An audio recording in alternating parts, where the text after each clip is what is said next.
All right, let's jump right in and explore how animal models help us understand those psychedelic experiences we humans have. Today, we're taking a deep dive into animal studies. Yeah, we're going to try to connect the dots between what we see in lab animals with what's likely happening in our brains. Right, so it's not like scientists are just giving animal psychedelics randomly. There's a bigger purpose here, isn't there? We're trying to get to the bottom of how these substances work at their core. Exactly. For this deep dive, you shared a whole bunch of fascinating research articles and even an investigator's brochure on MDMA. All of this offers some really cool insights. So what's the big takeaway? Like, what's the key concept we need to grasp to make sense of all this? Well, it all comes down to this idea of receptor homology. Think of it as a lock and key system. The 5-HT2A receptor is a lock that's found on brain cells. Gotcha, and those psychedelics are the keys, right? You got it. And what's amazing is that this lock and key system is incredibly similar across different species, from tiny little mice all the way up to us humans. So wait, what we learned about how psychedelics work in animals can give us clues about how they'll work in us humans. That's pretty wild. Exactly. Like, take this one study that looked at the head twitch response in mice. The, what response? The head twitch response. Scientists believe it's linked to the activity at the 5-HT2A receptor. They found that when they gave mice drugs that boost serotonin, it triggered this head twitching. Okay, I'm picturing that, and it sounds pretty interesting. But what makes it so special? Well, the thing is, mice that were missing a specific protein, it's called BRSN2, they had a much stronger head twitch. And it only happened with certain serotonin-boosting drugs. Which drugs are we talking about here? Specifically the ones that form N-methyltryptamines. Okay, now I'm lost. N-methyl what? Haha, no worries. It's a mouthful. Just think of them as a family of chemicals that include some pretty famous psychedelics like DMT and 5-many-DMT. Okay, so those are the N-methyltryptamines. So back to the mice. Right, the mice without BRSN2, they had this exaggerated head twitch response, which suggests that this protein might actually be dampening the effects of these specific psychedelics. So less of that protein equals potentially more intense psychedelic effects. That's a fascinating thought. But how do scientists make that jump from studying mice to understanding what's happening in humans? We can't exactly breed humans without specific genes like we can with mice. That's true. We can't manipulate human genes in the same way. But we can look at how different psychedelics affect people in research settings and then see if those observations match what we've seen in animal studies. So like if we see that psychedelics that form those N-methyltryptamines tend to produce stronger experiences in people, it backs up the idea that BRSN2 is doing that dampening thing in human brains too. You got it. It's all about looking for those patterns, those consistencies across different species to paint a bigger picture. Right, so we're using clues from those mouse studies to shed light on the human experience. That's actually a pretty cool way to think about it. Absolutely, and it's not just one approach. Scientists are always refining their methods, combining different types of research like animal studies, clinical trials with humans, brain imaging, you name it. They're always working to get a more complete picture of how these substances work. Speaking of different types of research, you sent over that investigator's brochure on MDMA for this episode. I'm curious to know how animal studies have helped us understand MDMA and its effects. Oh, tons of ways. For example, research with monkeys actually showed us that the effects of MDMA can be swayed by something as simple as the room temperature. Wait, hold on. You're saying the same dose of MDMA could have a totally different effect depending on whether it's a hot day or a cold day. Yeah, that's what the research seems to show. It highlights how complex these interactions between psychedelics, our bodies, and even our surroundings really are. Wow, that's pretty mind-blowing. And it's a good reminder that MDMA doesn't just act on the 5-HT2A receptor, right? Exactly. It interacts with a bunch of different receptors in the brain, like 5-HT2C and 5-HT2B. And from what I've read, it can also indirectly affect the release of those key neurotransmitters, dopamine and serotonin, right? Right. Ones involved in mood, motivation, and all that good stuff. You nailed it. It's this intricate dance between all these receptors and neurotransmitters that gives MDMA its unique effects. And by studying these interactions in animals, scientists can start to figure out how to predict and maybe even manage those effects in humans. That makes a lot of sense. So it's like we're using those animal models to create a roadmap, a foundation of knowledge that we can then build on with human research. Now, I noticed that the investigator's brochure also mentioned some of the common side effects that can happen with MDMA. Some people listening might be curious to hear more about those. Sure thing. Some of the common ones include things like a faster heart rate and higher blood pressure. Some people also experience anxiety, dysphoria, and even sensitivity to cold.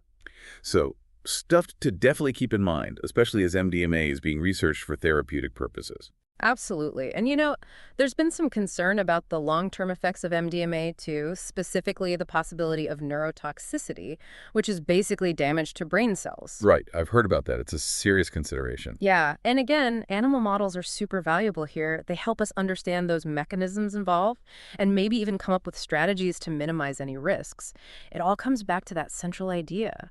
Psychedelics might have therapeutic potential, but we really need to understand their safety and what the long-term consequences could be. Well said. We've talked a good bit about those animal studies with MDMA. There's certainly a lot to think about. But I do want to switch gears a little and chat about LSD, another psychedelic that's been studied a ton. You mentioned earlier that brain imaging studies have been key to understanding its effects, and those often involve comparing what they find in animals to humans, right? You bet. Uh, LSD is famous for those profound effects it has on our perception and consciousness. Brain imaging studies using techniques like fMRI have given us a glimpse into how LSD actually changes brain activity in both animals and humans. it's like peering into the brain while it's on a psychedelic journey. Exactly. And researchers have found that LSD can cause some pretty significant changes in regions of the brain that deal with things like visual processing, emotions, and self-awareness. Right, and I remember reading somewhere that LSD can actually increase blood flow to the visual cortex, which, considering all those vivid hallucinations people often talk about with LSD, makes a lot of sense. Makes perfect sense. And even though we can't just ask an animal what they're seeing during a psychedelic experience, we can still observe those similar changes in their brain activity. This suggests there's a shared mechanism going on underneath it all. That's pretty amazing. Yeah. But I also read that interpreting all that data from brain imaging studies, especially with LSD, can be tricky. Oh, for sure. It's a powerful tool, but it's not always straightforward. Like LSD is a vasodilator, it widens blood vessels. Right. So that can make it hard to tell whether those changes are actually due to neurons firing differently or just because of that increased blood flow, right? Right. Exactly. It's a challenge. That's why it's so important to have different sources of evidence. Animal studies, human research. All those pieces help put the puzzle together. So it's not just about seeing changes in the brain on a scan. It's about understanding what those changes actually mean, how they relate to what people are experiencing subjectively on psychedelics. You got it. And that's where combining animal and human research becomes so powerful. Animal models let us dig into those nitty-gritty molecular mechanisms.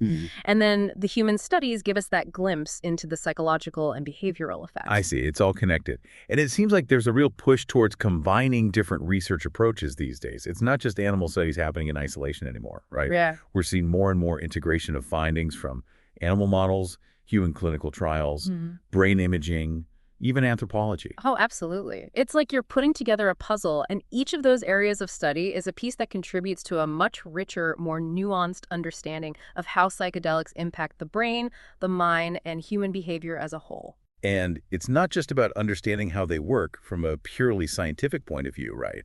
There's also this growing interest in their therapeutic potential, using them to treat things like depression, anxiety, addiction, PTSD.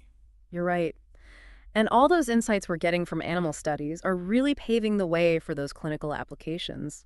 By carefully studying those effects in animals and translating those findings to research with humans, we're opening up all sorts of exciting new possibilities for treating mental health conditions. Well, all of this has been incredibly fascinating. We've covered a lot of ground already, from receptor homology and that head twitch response to the complexities of the default mode network. It really does feel like we're just scratching the surface of all there is to learn about psychedelics. Oh, we've only just begun. There's so much more to uncover. But thanks to all the amazing work being done by researchers, both with animals and humans, we're starting to untangle those mysteries of how they work and how they might even be used to improve people's lives. Well, color me intrigued. You mentioned earlier that we'd be talking about some research on those clinical applications of psychedelics. I'm definitely ready to dive into that. I'm especially interested in how they're being used to treat those mental health conditions we talked about. Awesome. Let's jump right into it. There's some really groundbreaking work happening in that area. Yeah, one of the most promising areas is using MDMA to treat PTSD. The clinical trials are showing some really remarkable results. I've been keeping up with those trials too, and it's definitely encouraging stuff. It seems like giving MDMA along with psychotherapy helps create this safe space for people to really process those traumatic memories without being totally overwhelmed by fear or anxiety. Exactly. And, animal studies have given us some really valuable clues about how MDMA might actually be working its magic in those therapy sessions. For instance, there are studies with rodents that have shown that MDMA can actually enhance something called fear extinction learning. Fear extinction learning. Huh. That's a new one for me. What exactly does that mean? So picture this. You have a really negative experience, something like hearing a sudden loud noise that totally freaks you out. Your brain learns to connect that noise with fear. Fear extinction learning is basically the process of unlearning that connection. Like your brain learns that the noise is no longer a threat and you stop being afraid of it. I get it. Yeah. So you're saying MDMA might be making it easier for the brain to break those links between a trigger and that fear response. That could be huge for people who are dealing with trauma. That's the idea. And there's even some evidence suggesting that this whole process might be related to how MDMA affects the oxytocin system. You've probably heard of oxytocin, right? It's often called the love hormone or the cuddle hormone because it's involved in social bonding and creating those feelings of trust. Okay, so this is where it gets really interesting for me. Are you saying that MDMA might be boosting oxytocin levels, which then creates that sense of safety and trust, allowing people to kind of confront those traumatic memories without being totally flooded with fear? That's one of the main theories right now. And it actually connects back to that idea of set and setting we talked about earlier. You remember how we were saying that the environment and the person's mindset can really impact the whole psychedelic experience, both the good and the challenging parts? Yeah, absolutely. It's all about creating the right context. Exactly. So when it comes to MDMA-assisted therapy, that therapeutic setting itself, having a trained therapist, being in a comfortable and supportive environment, all of that could actually enhance those pro-social effects of MDMA, making it even easier for people to do that deep emotional work that's needed for healing. It's like all these pieces of the puzzle are starting to fit together. The animal studies give us those initial hints about what's happening biologically, and then researchers can design those human trials that really make the most of those insights, creating the best possible conditions for positive outcomes. You nailed it. It's a perfect example of how that translational research, the kind that bridges the gap between those preclinical studies with animals and clinical studies with humans, can lead to real breakthroughs in the way we approach and treat mental health. It's an amazing collaboration. So we've seen how this translational approach is helping us understand MDMA and its potential in treating PTSD. But what about other psychedelics? Are there any other promising research avenues for things like depression, anxiety, or even addiction? Definitely. Psilocybin, the psychoactive compound you find in magic mushrooms, is another one that's generating a lot of excitement. It's showing real potential for treating a whole range of conditions like depression, anxiety, even addiction. I've heard that psilocybin can create these really profound, mystical, even spiritual experiences that can lead to some pretty big shifts in how people see the world and how they behave. Are there any clues from animal studies about how that might be happening in the brain? There are. I mean, it's super tough to study something as subjective as a mystical experience in animals, but researchers are starting to figure out how psilocybin might be producing these effects on a neural level. Brain imaging studies have actually shown that psilocybin can decrease activity in a network of brain regions called the default mode network. Okay, the default mode network. That rings a bell. Remind me what that is again. Think of it like your brain's autopilot. It's the network that's active when your mind is wandering, when you're daydreaming, ruminating, lost in thought. It's also associated with that self-referential thinking, like worrying about the past or the future, and even our sense of ego or self. Right, right. It's coming back to me now. So are you saying that psilocybin might be quieting down that autopilot mode, which then allows people to experience the world in a whole new way, a way that's less filtered? You got it. And what's really interesting is that this decrease in default mode network activity has actually been linked to how intense those mystical experiences are that people report having during psilocybin sessions. That's wild. Yeah. But I'm curious, how does that quieting down of the default mode network actually translate into treating something like depression? It seems like a pretty big jump. It is a big jump, but there's more and more research suggesting that it might work something like this. Depression is often marked by these really rigid patterns of negative thinking, like all that rumination and self-criticism we were talking about. By disrupting those patterns, psilocybin might be creating the opportunity for new, healthier ways of thinking to come up. It's like shaking up a snow globe, letting all those flakes settle into a brand new pattern. I love that analogy. It really captures that idea of shifting perspectives and breaking free from those old ingrained thought patterns. And this is where psychotherapy comes in a really big way. Right. It can't just be about the drug itself, right? Yeah, absolutely not. The psychedelic experience might act as this kind of catalyst for change, but it's that integration process, all the work that's done with a therapist before, during, and after that psilocybin session that's really key for lasting healing. Therapists can help people make sense of those insights they've had, process any difficult emotions that come up, and come up with a plan for actually integrating those changes into their daily lives. So it's really a partnership between the power of that psychedelic experience and the guidance and support of a skilled therapist. Exactly. And it's an approach that's showing a lot of promise for a whole bunch of different mental health challenges. Now, I know we're focusing on the positive potential here, but it's really important to acknowledge that there are risks with using psychedelics, even in a therapeutic setting. That's a great point. What kind of risks should people be aware of? Well, the first thing to remember is that psychedelics aren't for everyone. People with certain mental health conditions, like psychosis or a history of heart problems, might be at a higher risk for some negative effects.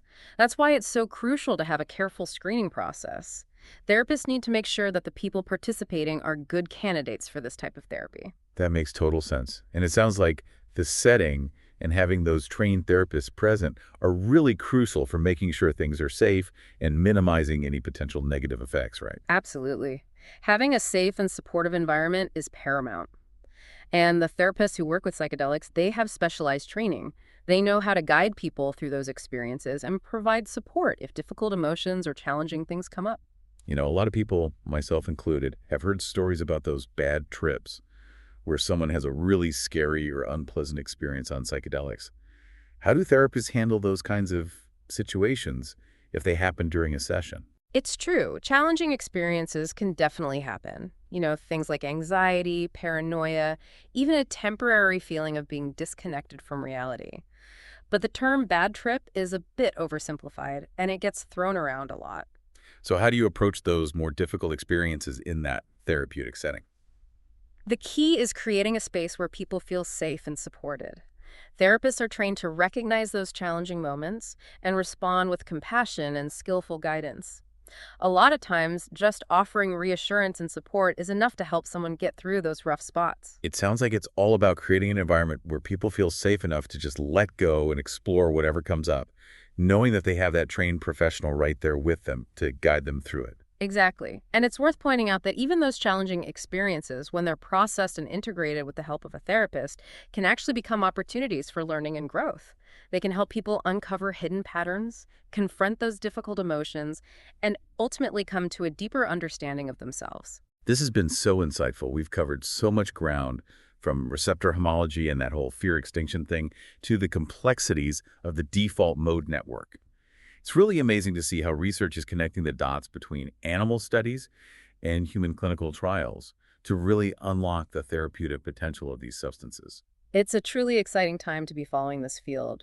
But before we wrap up this part of our discussion, there's one more thing I want to touch on, and it might surprise you. We've talked a lot about how animal studies can help us understand psychedelics in humans, but what about the other way around?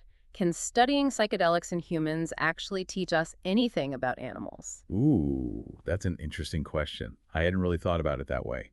We've been focused on how those animal models help us predict human outcomes, but it makes sense that there might be a two-way street here. What kind of insights could we gain about animals from human psychedelic research? Well, for one thing, it could give us clues about the nature of consciousness in other species. If we see that psychedelics create those same kinds of changes in brain activity and behavior in both humans and animals, it could suggest that we share some common evolutionary basis for consciousness, or at least for certain aspects of it. So it's like we're searching for those universal threads, those shared experiences that connect us to other species. Exactly. It's a good reminder that those boundaries between species might be more fluid than we often think, and that we can learn a ton about ourselves and our place in the world by studying other creatures. That's a really beautiful thought, and it's a perfect segue into the final part of our deep dive. I'm definitely ready for whatever insights and surprises you have left. Oh, we've got plenty more to uncover. Let's dive back in. All right, you mentioned some surprises, and you definitely have me curious. What other fascinating stuff about psychedelic research are you excited to share? Well, we've been talking about these mind-expanding substances and how they affect consciousness. There's this one part of the brain that's super interesting when you think about that. It's called the claustrum. It's this thin layer of neurons buried deep inside the brain. And guess what?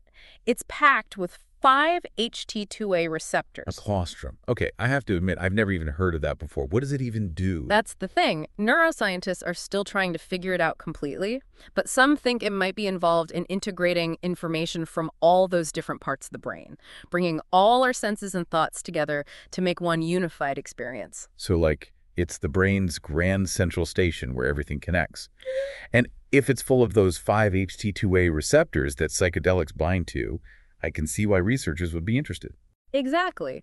Some people even think the claustrum might be a key target for psychedelics, which could explain why they have such powerful effects on how we perceive things and our consciousness as a whole. Imagine, for example, if the claustrum helps create our sense of self. Psychedelics might be messing with that activity, leading to those feelings of ego dissolution or interconnectedness that people often describe. That is a fascinating idea. It's like we're finding this missing piece of the puzzle. If we can understand the claustrum and how psychedelics affect it, we might unlock even deeper secrets about the nature of consciousness itself. You got it. It's a whole frontier in neuroscience that's ready to be explored, especially with all this renewed interest in psychedelic research. And it all circles back to that idea we've been talking about, connecting those dots between what we're learning from animals and what we're observing in humans. Who knows, maybe someday we'll even be able to study the claustrum in animals given psychedelics and see how those findings compare to what we're seeing in human brain imaging studies. It's amazing to think about all those possibilities. This whole conversation has given us so much to ponder, from the world of receptors and neurotransmitters to those profound implications of psychedelic experiences. As we wrap up this deep dive, what final thoughts would you leave our listeners with? Well, I'd say this. Psychedelic research is undergoing this incredible revival, and it's all thanks to these dedicated scientists who are using rigorous methods and collaborating to really explore the mysteries of these powerful substances. By combining those insights from animal studies, human clinical trials, and other research areas, we're getting a much deeper understanding of how psychedelics work, how they affect the brain and the mind, and how they might even be used to help alleviate human suffering. It's a great reminder that even though there's still so much we don't know, we are making progress. And we're doing it by approaching these questions with curiosity, with open minds, and with a deep respect for the power of these substances. Absolutely. And to anyone listening who's intrigued by what we've talked about today, remember this is just the start. There are tons of resources out there for anyone who wants to learn more. Books, articles, podcasts, documentaries. So keep exploring, keep asking those questions, and keep an open mind. I love that. Thanks for joining us on this incredible journey into the world of psychedelic research. We've explored a lot, but as we've heard today, there's always more to discover. Until next time, keep seeking those aha moments.